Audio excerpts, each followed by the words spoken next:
Hello guys, இந்த வீடியோல return of the frozen player மேன்மாவோட 32வது எபிசோட எக்ஸ்பிளேஷன் தான் பார்க்க போறோம். மத்த 31 எபிசோட எக்ஸ்பிளேஷன் பார்க்காதவங்க லிங்க் டிஸ்கிரிப்ஷன்ல கொடுத்துருக்கேன், போய் செக் பண்ணி பாருங்க. அதுக்கப்புறம் யாராச்சும் இந்த வீடியோக்கு லைக் பண்ணா பார்த்துட்டீங்கன்னா மறக்காம லைக் போட்டு பாருங்க. அப்பதான் அந்த வீடியோ நிறைய பேர் ரெக்கமெண்ட் பண்ணும், எனக்கு வீடியோ போறதுக்கு ஒரு மோட்டிவேஷன் இருக்கும். போன சாப்டர்ஸ்ல நம்ம ஹீரோ வந்துட்டு இந்த ஃபீல்டுக்கு மறுபடியும் ஸ்பெக்டரா திரும்பி வரேன் அப்படின்னு சொல்லிட்டு அனௌன்ஸ் பண்ணியிருப்பான். அது மட்டும் இல்லாம அந்த பிக் 6 கில்டில் இருக்கிறவங்க ஹீரோ வந்துட்டு பார்க்க வந்திருப்பாங்க. அதுக்கப்புறம் என்ன நடந்துச்சு அப்படின்ட்டு இந்த வீடியோல பார்க்கலாம்.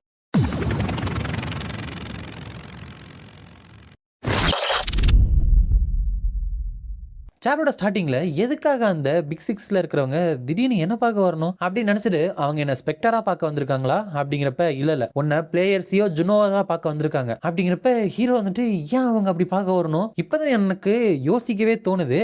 நான் வந்துட்டு திடீர்னு தான் அந்த பிரஸ் கான்ஃபரன்ஸ் அரேஞ்ச் பண்ணேன். இருந்தாலும் அந்த டீம் லீடர்ஸ் எல்லாமே ரொம்ப குயிக்கா அந்த இடத்துக்கு வந்திருந்தாங்க. அவங்க வந்துட்டு ரொம்ப அவசரமா அந்த இடத்துக்கு வந்த மாதிரி தெரியல. சோ ஆல்ரெடி என்ன வந்துட்டு ரெக்ரூட் பண்றதுக்காக இந்த ஃபர்ஸ்ட் ஃப்ளோருக்கு வந்துட்டு வந்துட்டாங்க போல அப்படின்னு நினைச்சிட்டு அவங்கள வந்துட்டு நீ திருப்பி அனுப்ப முடியாது அப்படிங்கிற மாதிரி பேசுறதுனால கண்டிப்பா இதுல வேற ஏதோ ஒரு விஷயம் இருக்குதானே அப்படிங்கிறப்ப ஆமா நானுமே அவங்களை அப்படி திருப்பி அனுப்பலான்னு தான் நினைப்பேன். ஆனா அவங்க வந்துட்டு ரொம்பவே வயலண்ட் ஆனவங்க. அவங்களுக்கு ஒரு விஷயம் கிடைக்கல அப்படின்னா அந்த விஷயத்த உடைச்சிடலாம் அப்படின்னு நினைக்கக்கூடியவங்க. அப்படிங்கிறப்ப ஹீரோ வந்துட்டு அதுதான் கேஸா இருந்துச்சு அப்படின்னா என்கிட்ட ஒரு நல்ல ஐடியா இருக்கு அப்படின்னு சொல்றான். அதுக்கப்புறம் அந்த மீட்டிங் நடக்கிற இடத்துக்கு போயிட்டு ஹலோ இந்த மாதிரி ஒரு ஹம்பிள் பிளேஸ்க்கு பெரிய பிக் 6 டீம் லீடர்ஸ் வந்துட்டு எதுக்காக வந்திருக்கீங்க அப்படிங்கிறப்ப ஒருத்தி இருந்துட்டு ஆப்வியஸ்லி நீ வந்துட்டு அந்த கேவ் ஆஃப் ட்ரையல்ஸ்ல ரேங்க் ஃபர்ஸ்ட் வந்ததுனால உன்னை ரெக்ரூட் பண்ண தான் வந்திருக்கோம் அப்படிங்கிறப்ப மத்தவங்கள எதுக்கு வந்திருக்கீங்க அப்படிங்கிறப்ப நாங்களும் அதே காரணத்துக்காக தான் வந்திருக்கோம் அப்படிங்கிறப்ப hero I am sorry but என்னால வேற ஒரு ஆர்கனைசேஷனுக்கு டிரான்ஸ்ஃபர் ஆக முடியாது, எனக்கு சில பர்சனல் காரணங்கள் இருக்கு அப்படிங்கிறப்ப அங்க இருக்கிற ஒருத்தர் வந்துட்டு நீ வந்துட்டு உன்னோட கான்ட்ராக்ட மீறதுனால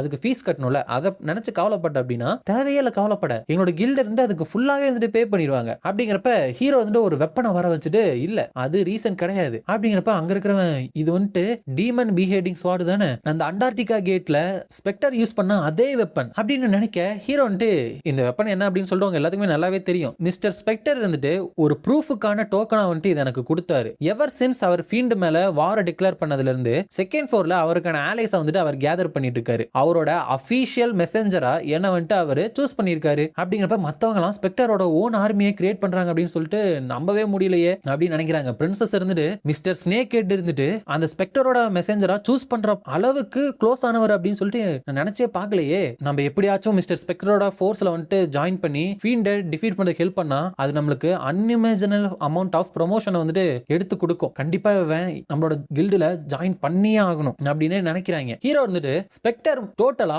3 கண்டிஷன் வந்துட்டு ஏன்டா ப்ரொபோஸ் பண்ணாரு. ஃபர்ஸ்ட் எந்த ஒரு கில்டுக்கு வந்துட்டு ஒரு சார்ந்த பட்சமா இருக்கிறதுக்கு பதிலா நான் வந்துட்டு அசோசியேஷனோடவே அஃபிலியேஷனோட கண்டினியூ பண்ணணும். செகண்ட் இந்த கில்டுங்க இருந்துட்டு இந்த ப்ரொபோசலுக்கு அக்செப்ட் பண்ணா செகண்ட் ஃப்ளோர்ல இருக்கிற நிறைய இன்ஃபர்மேஷன் வந்துட்டு அவங்களுக்கு கிடைக்கும், இன்ஃப்ளூயன்ஸும் கிடைக்கும். மூணாவது கண்டிஷன் கில்டு இந்த ப்ரொபோசல் அக்செப்ட் பண்றப்போ ஸ்பெக்டர் வந்துட்டு எப்போ என்ன இன்ஃபர்மேஷன் கேட்டாலும் அவங்க வந்துட்டு ப்ரொவைட் பண்ணணும். அதுக்கு பதிலா பப்ளிக்கா அந்த கில்டு வந்துட்டு எந்த அளவுக்கு அவர் பண்ற விஷயத்துல பங்களிச்சிருக்காங்க அப்படின்னு சொல்லிட்டு அனௌன்ஸ் பண்ணிடுவாரு. அப்படிங்கிறப்ப அப்ப மத்தவங்க எல்லாம் மிஸ்டர் ஸ்பெக்டர் வந்துட்டு என்ன டீல் வச்சாலும் சரி இந்த பெரிய 6 கில்டுங்களுக்கும் அந்த ஒத்துக்கிற தவிர வேற வழியே கிடையாது. ஏன்னா அந்த பிரஸ் கான்ஃபரன்ஸ் நடந்ததுல இருந்து ஃபீல்டுங்களை ஒழுங்கா ஹேண்டில் பண்ணல அப்படின்னு சொல்லிட்டு கில்டை தான் எல்லா மக்களும் குறை சொல்ல ஆரம்பிச்சிட்டாங்க. கில்ட் அவங்களோட ஓன் பாக்கெட்டை மட்டும் தான் ஃபில் பண்ண ட்ரை பண்றாங்க அப்படின்னு குற்றம் சுமத்திட்டு இருந்தாங்க. சோ இந்த சிச்சுவேஷன்ல பவரை ஹோல்ட் பண்ணிட்டு இருக்கிற ஒன் அண்ட் ஒன்லி பர்சன் வந்து ஸ்பெக்டர் மட்டும் தான் அப்படின்னு நினைச்சிட்டு இதை வந்துட்டு என்னால தனியா டிசைட் பண்ண முடியாது, நாங்க வந்து கலந்து பேசிட்டு சொல்றோம் அப்படிங்கிறாங்க. இன்னொருத்தர் ஆமா என்னோட கில்டு மாஸ்டர் கிட்ட நான் கேட்கணும் அப்படின்னு சொல்றாங்க. ஹீரோ வந்துட்டு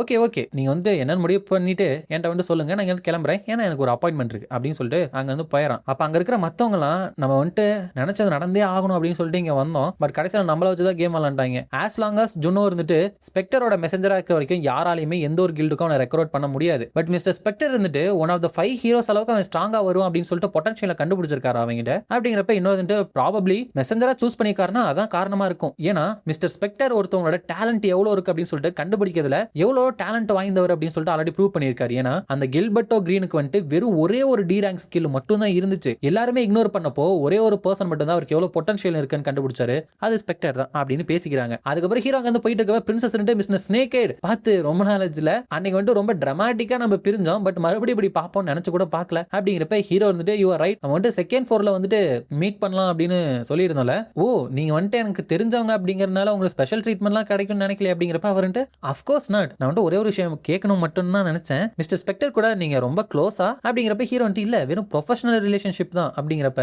நேரில் பார்த்திருக்கீங்களா அவரை அப்படின்னு கேட்க ஹீரோ வந்துட்டு நேத்து நீங்களும் தான் அவரை பிரஸ் கான்ஃபரன்ஸ்ல வந்துட்டு பாத்தீங்க நேர்ல அப்படிங்கிறப்ப பிரின்சஸ் வந்துட்டு அது இல்ல இந்த அபிஷியல் பிசினஸ் மாதிரி இல்லாம வெளியே எங்கேயாச்சும் பாத்திருக்கீங்களா அப்படிங்கிறப்ப ஹீரோ வந்துட்டு நான் பாத்திருக்கேன் அப்படிங்கிறப்ப அப்படி நான் மறுபடியும் அவரை பாக்குறப்போ ப்ளீஸ் அவரோட ஆட்டோகிராஃபை வந்துட்டு வாங்கிட்டு வரீங்களா அப்படிங்கிறப்ப ஹீரோ வந்துட்டு நான் ட்ரை பண்றேன் அப்படிங்கிறப்ப சீரியஸாவா சொல்றீங்க அப்படின்னா என்னோட ப்ரிஷியஸான ஃபேன் ஜுவாக்காக இதை வந்துட்டு நான் ஆட்டோகிராஃப் போட்டு தரேன் அப்படின்னு சொல்லிட்டு ஒரு ஹார்ட்டுமே இருந்துட்டு அதில் வரைஞ்சு தர சொல்றீங்களா அப்படிங்கிறப்ப ஹீரோ வந்துட்டு இவ்வளவு சீஸியான விஷயத்தை நான் எப்படி கேட்க முடியும் அப்படிங்கிறப்ப பிரின்சஸ் இருந்து ஏதோ நீங்க சைன் போடுற மாதிரி இதெல்லாம் சொல்லிட்டு இருக்கீங்க, தோ ஐ கெஸ் ஸ்பெக்டருக்கு வந்துட்டு இது பிடிக்கல அப்படின்னா என்னால எதுவும் பண்ண முடியாதான், நான் வந்துட்டு உங்களை தான் நம்பிட்டு இருக்கேன், இது வந்துட்டு எங்க ஃபேமிலியோட ஒரு மிகப்பெரிய ட்ரெஷரா வந்துட்டு நான் வைக்க போறேன், தேங்க்யூ மிஸ்டர் ஸ்னேக்கேட் மறக்காம கேட்டுருங்க அப்படின்னு சொல்லிட்டு அங்க இருந்து போயிடுறான். அதுக்கப்புறம் ஹீரோ ட்ரைனிங் ஹாலுக்கு போயிட்டு அவனோட ஸ்டாட்ஸை பாக்குறப்போ லெவல் 29ல இருக்கான், மேஜிக் மட்டும் 143 வந்துட்டு ஸ்டாட் பாயிண்ட் வச்சிருக்கான். இது மூலியமா பாஸ்ட்ல என்னோட லெவல் 60ல இருந்த எல்லா ஸ்டாட்ஸுமே என்னால ரெக்கவர் பண்ண முடியும். அந்த செகண்ட் ஃப்ளோருக்குள்ள நான் காலடி எடுத்து வச்சதுக்கு அப்புறம் நான் வந்துட்டு மறுபடியும் ஒரு பாட்டம்ல தொடங்குற மாதிரி தான் இருக்கும். ஏன்னா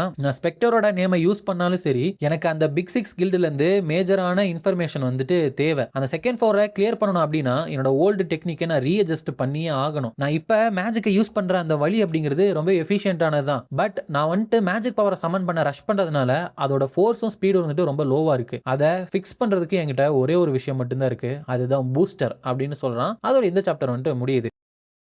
நெக்ஸ்ட் சாப்டர்ல ஹீரோ வந்துட்டு 10 ஹாலோகிராம் டம்மிஸ் வரட்டும், அதுவும் லெவல் 100ல வந்துட்டு இருக்கட்டும் அப்படிங்கிறப்ப ஃப்ராஸ்டர் வந்துட்டு என்ன மாதிரியான ட்ரைனிங் நீ பண்ண போற அப்படின்னு கேட்க ஹீரோ வந்துட்டு நான் செகண்ட் ஃப்ளோருக்கு போறதுக்கு முன்னாடி பாஸ்ட்ல யூஸ் பண்ண ஸ்கில் எல்லாத்தையுமே என்னால யூஸ் பண்ண முடியுது அப்படின்னு மேக் ஷூர் பண்ணிக்கணும் அப்படிங்கிறப்ப ஒரு டம்மி இருந்துட்டு ஹீரோ அட்டாக் பண்ண வருது. ஆனா ஹீரோ வந்துட்டு அதுல இருந்து விலகி அதை தரையிலேயே அடிச்சாரான். ஃப்ராஸ்டர் வந்துட்டு மேஜிக்கை இன்ஃபியூஸ் பண்ண ஒரு அட்டாக்கா அப்படிங்கிறப்ப ஹீரோ வந்துட்டு இது ஸ்ட்ராங் தான், பட் இது வந்துட்டு நிறைய மேஜிக் எனர்ஜி வந்துட்டு வேஸ்ட் பண்ணும், அதனால எனக்கு நிறைய மேஜிக் இல்லாதனால அடிக்கடி யூஸ் பண்ண முடியாது. நான் வந்துட்டு என்னோட முழு பஞ்ச்லயுமே இருந்துட்டு மேஜிக்கை யூஸ் பண்ணாம கரெக்டா போயிட்டு அது படுறப்போ அந்த மொமெண்ட்ல மட்டும் மேஜிக்கை ரிலீஸ் பண்ணுவேன். பட் அதோட டவுன் சைடு என்ன அப்படின்னா அது ரொம்ப ஸ்லோவாகவும் வீக்கராகவும் இருக்கும். பட் அதுக்காகவே ஒரு டெக்னிக்கை வந்துட்டு நான் டெவலப் பண்ணி வச்சிருக்கேன், மேஜிக் கண்ட்ரோல், மென்டல் பவர், அதுக்கப்புறம் கான்சென்ட்ரேஷன் அப்படின்னு சொல்றான். இது எல்லாத்தையுமே இவனுக்கு சொல்லி கொடுத்தது யார் அப்படின்னா ஸ்காயா தான். அவர் இருந்துட்டு இந்த 3 விஷயத்துல ஏதாச்சும் ஒன்னு லேக் ஆனாலும் இந்த டெக்னிக் இருந்துட்டு பாயிண்டே இல்லாம போயிடும். உன்னோட உடம்புக்குள்ள அந்த மேனா பாத்வேல உன்னோட மேஜிக் இருந்துட்டு ஓடுற சென்சேஷனை வந்துட்டு நீ ரீகால் பண்ணி பார்க்கணும் அப்படின்னு சொல்லி கொடுத்திருப்பா. ஹீரோ இருந்துட்டு என்னோட மேனா வந்துட்டு டிராவல் ஆகிற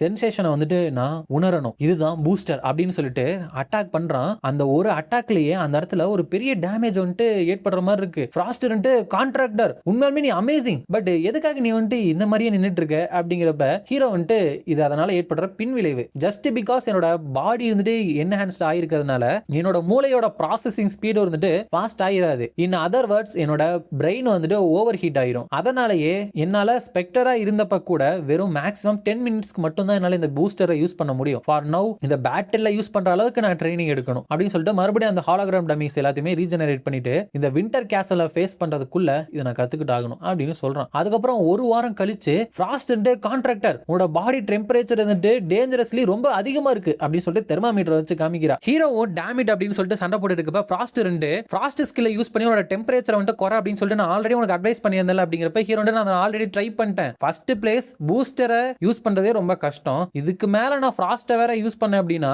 அது ரொம்பவே கண்ட்ரோல் பண்றதுக்கு ஹார்டா இருக்கும். எனிவே இந்த பேட்டில்ல யூஸ் பண்ணணும் அப்படின்னா அதுக்கு ஒரு ஃபியூ மந்த்ஸ் ஆச்சு தேவை அப்படிங்கிறப்ப அவர்ன்ட்டு உண்மையிலுமே நீ அப்படியே நினைக்கிற அப்படிங்கிறப்ப ஹீரோன்ட்டு உனக்கு ஏதோ ஒரு விஷயம் தெரியும் தானே அப்படிங்கிறப்ப அவர்ன்ட்டு அஃப்கோர்ஸ் பட் என்னால அதை உன்ட்ட சொல்ல முடியாது, என்னோட கான்ட்ராக்டரா இந்த மாதிரி மெத்தட் எல்லாத்தையுமே நீயா தான் கண்டுபிடிக்கணும் அப்படிங்கிறப்ப ஹீரோன்ட்டு எனக்கு உன்னோட ஹெல்ப் வேணாம், ஸ்டில் என்னால இந்த லெவல் மூலியமா இந்த ஃபீல்டில் யூஸ் பண்ண முடியும் தான் நினைக்கிறேன். ஹலோ செக்ரட்டரிச்சா எனக்கு வந்துட்டு ஒரு டெலிபோர்ட்டர் வந்துட்டு வேணும் அப்படிங்கிறப்ப அண்டர்ஸ்டுட், நீங்க வந்துட்டு எப்போ எங்க போறீங்க அப்படிங்கிறப்ப ஹீரோ வந்துட்டு நாளைக்கு நான் அண்டார்டிகால இருக்கிற வின்டர் கேசல் கேட்டுக்கு வந்துட்டு போக போறேன் அப்படின்னு சொல்றான். அதுக்கப்புறம் சொன்ன மாதிரி அந்த அண்டார்டிகாக்கு வந்துட்டு போயிடறான். அவன் டெலிபோர்ட் பண்ணி கூட்டு வந்துட்டு குளிர நடுங்கிட்டு நம்ம வந்துட்டு அரைவிட் ஆயிட்டோம் அப்படிங்கிறப்ப நான் தான் சொன்னேன்ல உனக்கு ஒரு வின்டர் ஜாக்கெட் கொண்டு வரணும்னு சொன்னேன் அப்படிங்கிறப்ப நான் வந்துட்டு உங்களை இங்க விட்டுட்டு தானே போகணும், அதனால நான் இப்பவே வந்துட்டு போயிடுறேன், பிரேயர் சியோ ஜுன்னு நீங்க வந்துட்டு சக்சீட் ஆகணும் அப்படின்னு சொல்லிட்டு நான் ப்ரே பண்ணிக்கிறேன் அப்படின்னு சொல்லிட்டு அங்க இருந்து போறப்ப ஃப்ராஸ்ட் இருந்து என்ன ஒரு வீக் வீக்கான ஹியூமன், இந்த வெதரை வந்துட்டு அவனால தாங்க முடியல, பிக்னிக்கு இந்த வெதர் தான் சூப்பரா இருக்கும் அப்படிங்கிறப்ப ஹீரோன்ட்டு நீ என்ன சொல்றனே தெரியல,